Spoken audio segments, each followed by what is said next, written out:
lo tenés organizado? O sea, si la idea es primero disertás y al final armás un debate, o como vos te parezca, y a partir de ahí que largues nomás, nosotros cerramos todos los micrófonos y te escuchamos, a menos que alguien tenga alguna pregunta. Bien, perfecto. Bueno, sí, la idea era, yo armé un tema, hice un disparador, pero más allá del tema específico que tiene que ver un poco con la estructura y con lo que me fue pasando a mí en los últimos 10, 12 años, en los cambios de niveles que me tocaron vivir y cuáles por ahí, o cuáles son los tips que yo usé para ir adaptándome. Me gustaría que sea más que una capacitación de acá para allá, sea un feedback, sea un ida y vuelta, que ustedes interrumpan. Si el tema no les interesa, vamos por otro lado.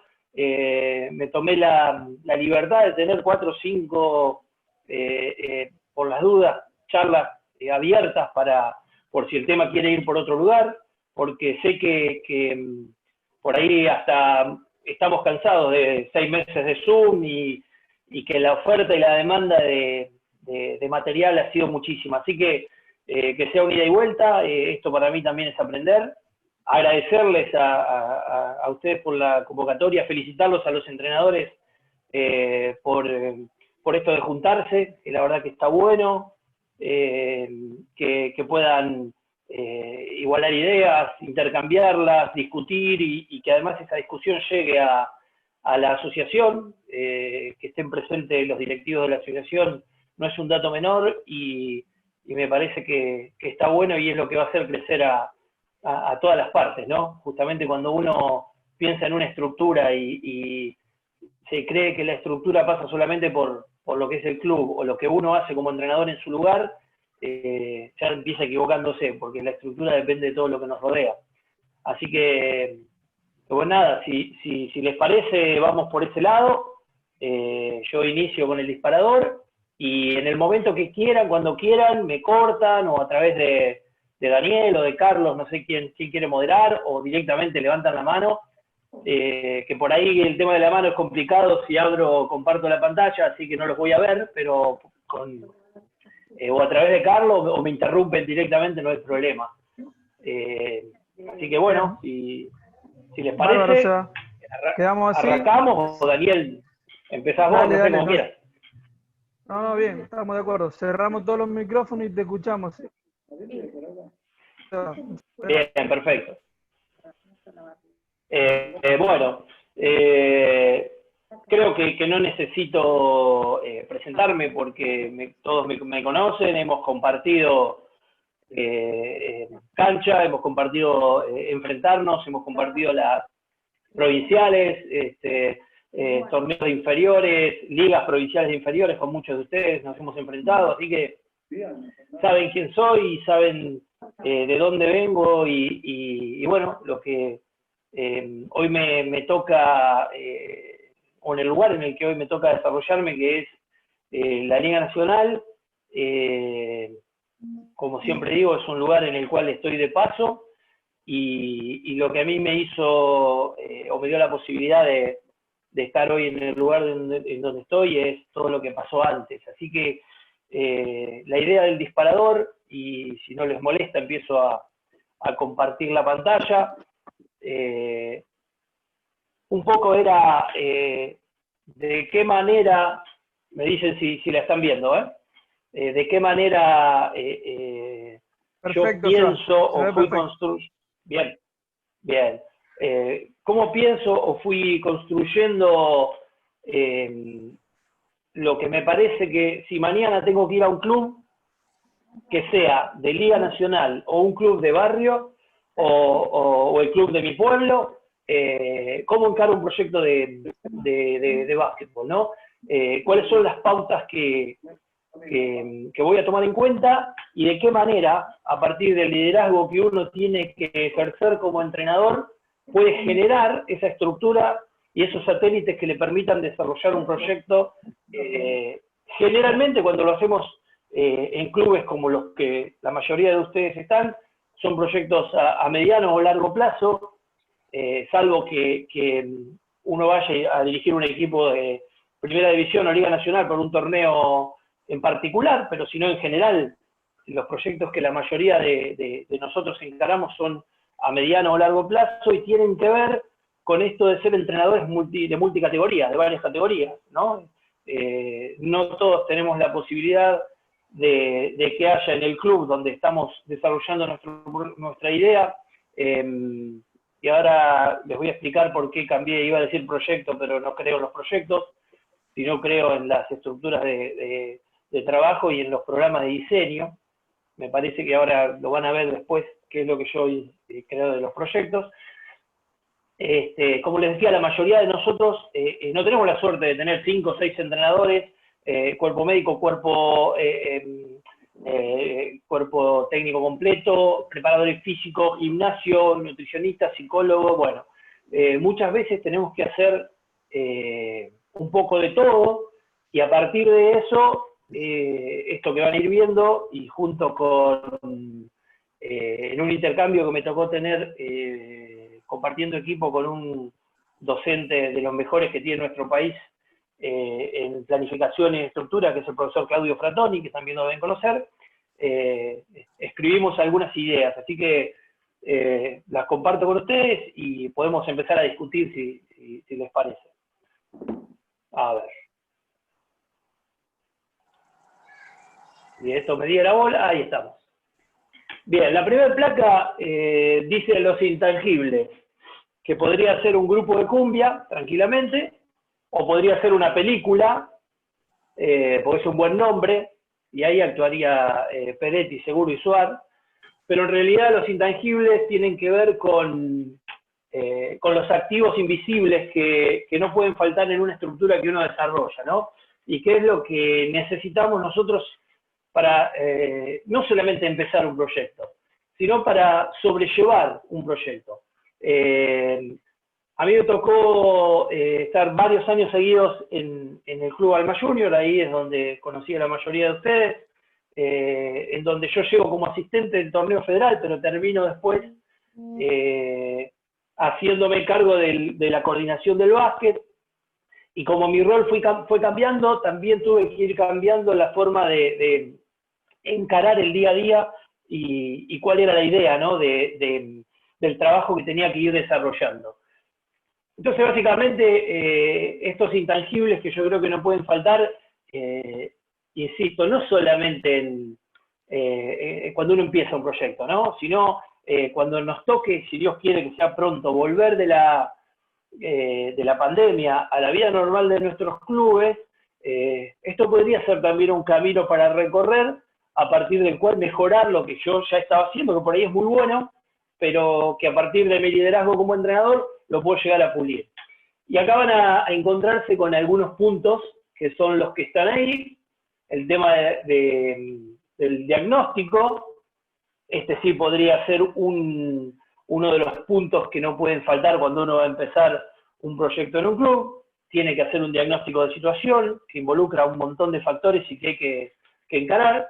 El tema de la estructura, que muchas veces es responsabilidad nuestra si no está generarla, ¿sí? El tema de los objetivos, y esto tiene que ver muchísimo con los dirigentes y con la institución en la cual estoy trabajando, porque no solamente pasa por los objetivos que nos podamos plantear nosotros como entrenadores de un determinado equipo, de una determinada categoría o de un determinado proceso, sino también con qué quiere el lugar en donde estoy trabajando, que muchas veces esos objetivos son coincidentes, pero la mayoría de las veces me ha pasado que no coinciden, que lo que yo quiero no es lo mismo que quieren los dirigentes, o lo que yo quiero no es lo mismo que quieren los padres, o lo que yo quiero no es lo mismo que quieren los jugadores. Y digo entre comillas jugadores, porque depende también de las edades, de las categorías, y de hacia dónde va cada uno de esos chicos con la actividad que nosotros desarrollamos. La planificación es otro de los intangibles que no pueden faltar. La competencia, y esto es muy importante, y no tiene que ver con competir con el torneo, no tiene que ver con el partido, no tiene que ver con quién gana y quién pierde. La competencia tiene que ver con la preparación y con la generación de personas competentes que acompañen al proyecto. Y eso empieza por uno mismo.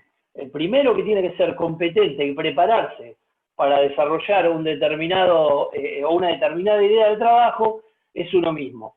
Por eso lo pongo como algo que no puede faltar, y es, creo que ciencia cierta que los entrenadores tenemos esa gran virtud, y lo estamos haciendo ahora, de capacitarnos, intercambiar, y compartir, por sobre todas las cosas, conocimiento, y sobre todo compartir el no conocer, el no saber, que es lo que te lleva justamente a ser mejor. Esteban de Pomachi. ¿Cómo estás, Esteban? Qué gusto verte. Bueno, continúo. La evaluación, y por último, y ahí lo pongo como signo de interrogación, y tiene que ver un poco con la introducción que yo hacía al principio, cuando les decía por qué no me gusta decir la palabra proyecto, porque muchas veces nos pasa a nosotros, les habrá pasado a ustedes, y muchísimas veces, y en esto seguramente los dirigentes estarán de acuerdo en la frase que voy a decir ahora, pero no creo que nos podamos poner de acuerdo después en el pensamiento, o tal vez sí, y es importante, y esto lo comento desde mi experiencia, ¿no?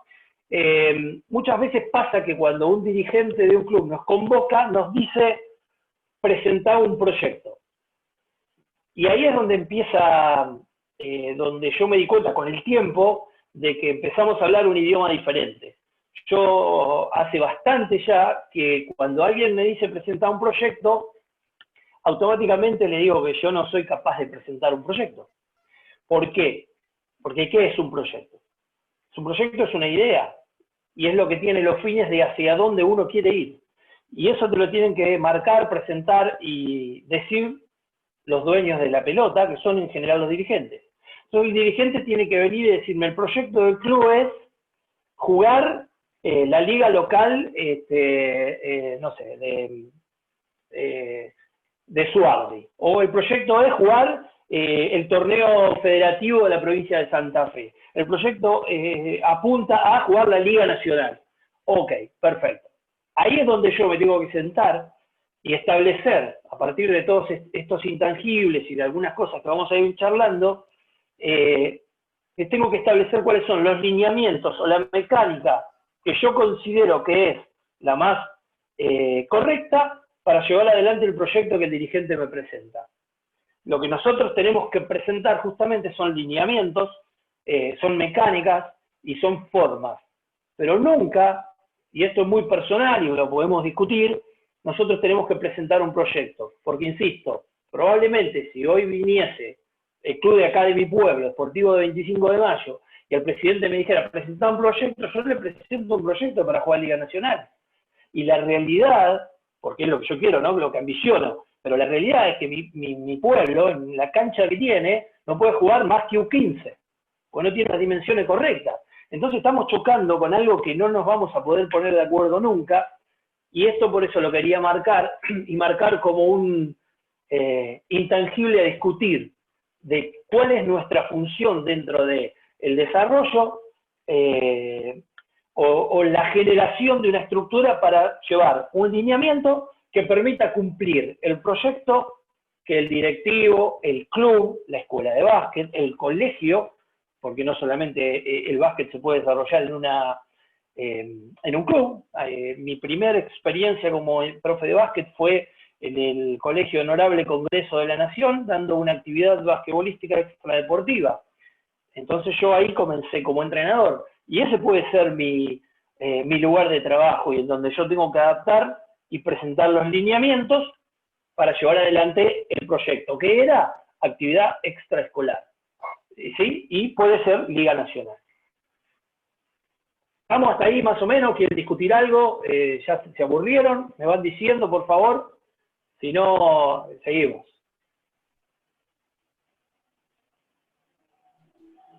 Muy bien. ¿Qué es lo que considero que nosotros tenemos que intentar lograr? No importa si el objetivo final va a ser la Liga Nacional, la Liga Local, una escuelita de básquet, mini básquet, o lo que ustedes quieran, eso no tiene que importarnos a nosotros. Nosotros lo que tenemos que lograr es que nuestro lugar, nuestra estructura y nuestro desarrollo apunten a un centro de tecnificación deportiva.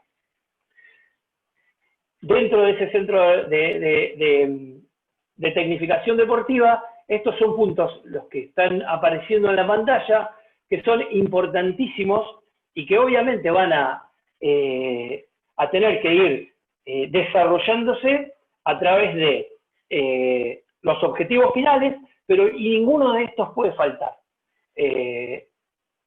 Primero que nada hay que evaluar, obviamente, es fundamental evaluar antes, durante y después. ¿Qué es lo que tenemos que evaluar? Absolutamente todo. Todo tenemos que evaluar. Formas de trabajo, qué es lo que estamos haciendo, si tenemos profesores a cargo, los padres, los dirigentes. Nosotros como líderes, como entrenadores, desgraciadamente tenemos que abarcar muchísimas cuestiones. Todo es evaluable de diferentes formas, obviamente. Segunda responsabilidad para llegar a lograr nuestro centro de tecnificación en nuestro lugar de trabajo, capacitación de los recursos humanos. Eso es fundamental, lo que les hablaba en el punto anterior de uno de los intangibles, ¿no? En la competencia. Nosotros tenemos que lograr que todos nuestros recursos humanos tengan capacitación permanente. Hay 10 millones de formas y de ese punto solamente, o de cada uno de estos puntos, podríamos dar una charla que dure 5 horas. Por eso los voy a ir marcando, los voy pasando rápido, y si alguno quiere repreguntar sobre algún punto, lo vamos haciendo y lo vamos discutiendo, no hay ningún tipo de problema.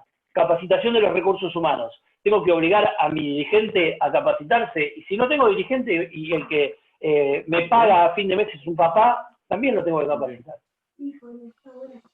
¿Pero está complicada? ¿Alguien preguntó algo? Bueno, iré decir el micrófono, si no. Bien. Difusión y publicación de contenidos. Esto tiene que ver con dos cosas fundamentales. Primero es mostrar nuestro trabajo, que es una de las formas que después nos va a eso a permitir mejorarlo, pero por sobre todas las cosas, acercar gente a nuestra estructura. Y cuando digo acercar gente, no solamente estoy hablando de acercar profes o acercar más dirigentes o más papás, sino también, y lo más importante, es acercar chicos que quieran participar de nuestra idea, de nuestro trabajo. Y en el caso de ser un proyecto que apunte a una cuestión más profesional, obviamente también me va a servir esto para atraer lo que sigue después, que tiene que ver con la detección, selección de talentos, y en el caso de ser necesario que esto lo pueden utilizar o no clubes con un impulso superior de Liga Nacional, pero por ejemplo nosotros en Alma Junior lo máximo que jugábamos era el torneo de Primera de Santa Fe y la Liga Federativa de la provincia de Santa Fe, y teníamos una cantera de reclutados. Por eso que lo de ser un club formador, hoy muy de moda y a muy poco de salir la certificación de clubes formadores en la CAB, no es un tema menor, y es muy importante el poder identificar a través de nuestra forma de trabajar y de nuestro proceso, el poder llegar a ser un club formador. Y no tiene que ver con qué competencia tenés al final, sino con qué forma vos, o cuáles son los materiales que les das a los que forman parte de tu proyecto para poder trabajar de la mejor manera y desarrollarse de la mejor manera. Y bueno, por último, así el entrenamiento, ¿no? Eso es clave. Planificación y entrenamiento. Esto que viene ahora es una secuencia metodológica que es, creo que hasta está de más mostrarla, pero es un poco cómo organizamos nuestra estructura. Fíjense que soy tan viejo que no puse U13, puse preinfantil, ¿sí? Y de qué manera voy ensamblando y armando la estructura. Y como les dije, esto no tiene absolutamente nada que ver con dónde estoy trabajando. Si es un club de barrio, o es Libertad de Sunchal, es un club profesional. Esto tiene que ver con cómo yo organizo mi trabajo y de qué manera voy encaminando lo que me hayan planteado a partir de los objetivos finales para hacer mi trabajo que sea a modo de una tecnificación, ¿sí? Y no algo en el aire, por decirlo de alguna manera.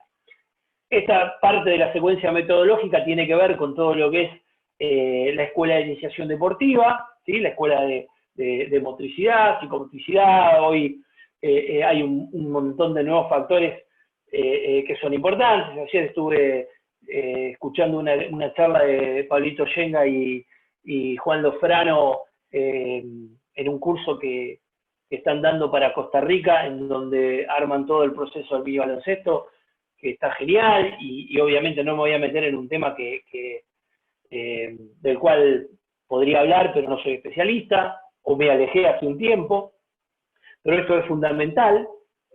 Todo este material, chicos, si les interesa, después yo se lo comparto, así que no hay problema, esto se los paso y ustedes hacen de esto lo que quieran. Por ahí ni les sirve, pero bueno,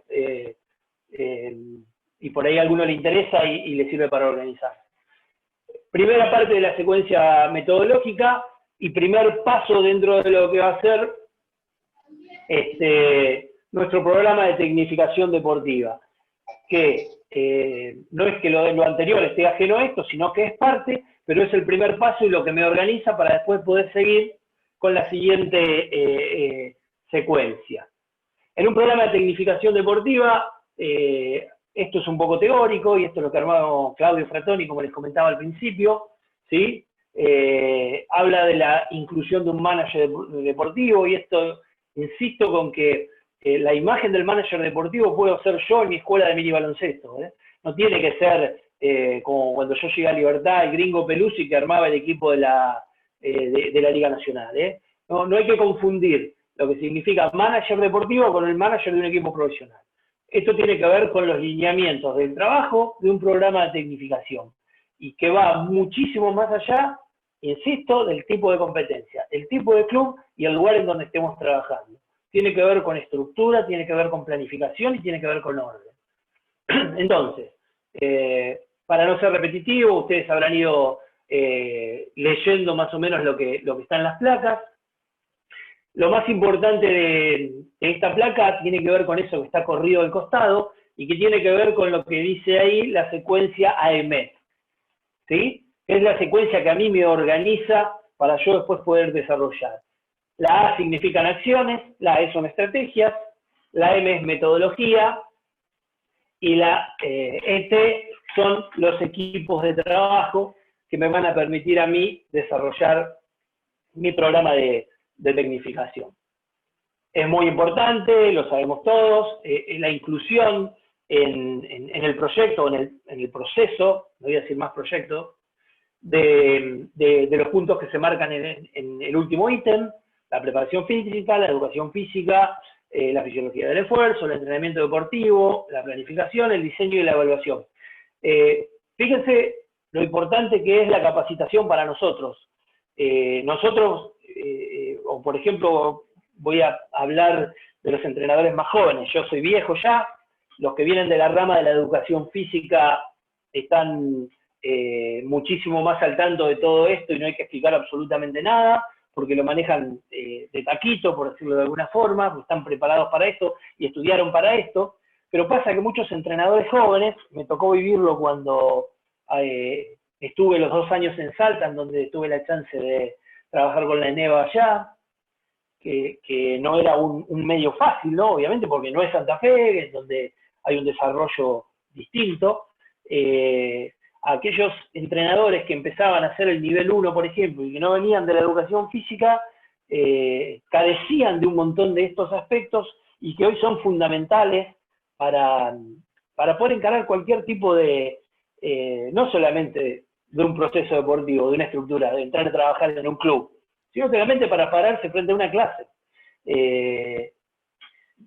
Hablo de una clase pensando en el mini básquet, pero también de un entrenamiento cuando hablamos de una categoría intermedia o de un equipo profesional, en donde siempre yo digo, es mucho más fácil pararse adelante de un equipo profesional y equivocarse que no vas a matar a nadie, pero sí es grave cuando te parás delante de una clase de mini baloncesto y no sabes qué es lo que estás haciendo o hacia dónde puedes ir. Por eso es fundamental lo de la competencia, ser competente, prepararse y capacitarse para estar al frente de una estructura de trabajo y en un centro de tecnificación deportiva. Bueno, objetivos.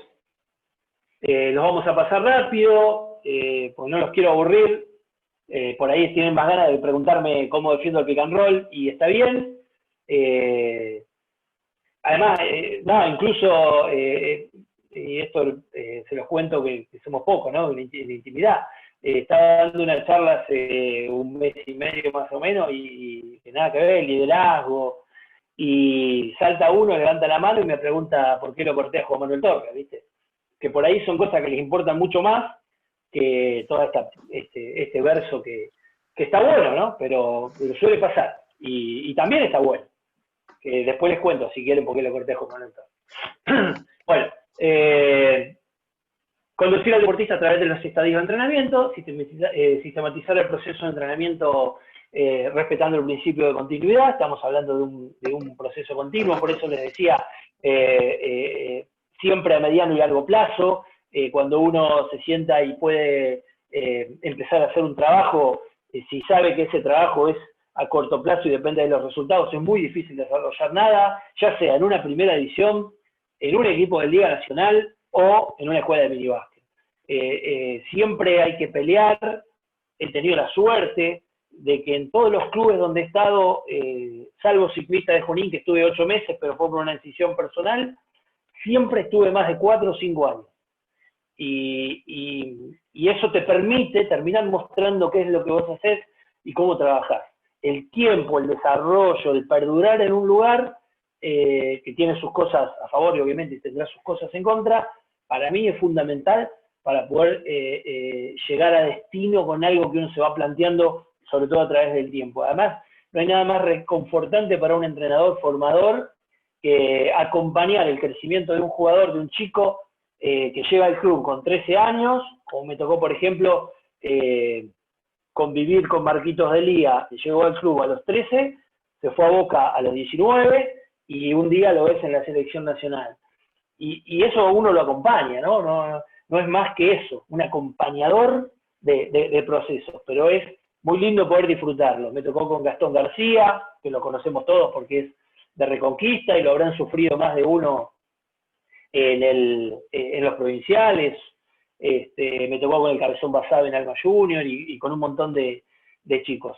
La verdad que es muy reconfortante esos acompañamientos y servir de alguna manera al desarrollo de esos chicos. Como es tan importante el desarrollo de aquellos que después no son jugadores de básquet, porque también tenemos que tener claro cuando nos sentamos y escribimos todas estas cosas, que el 79,8% de los chicos que llegan a jugar en U19 en cualquier club no van a ser jugadores de básquet.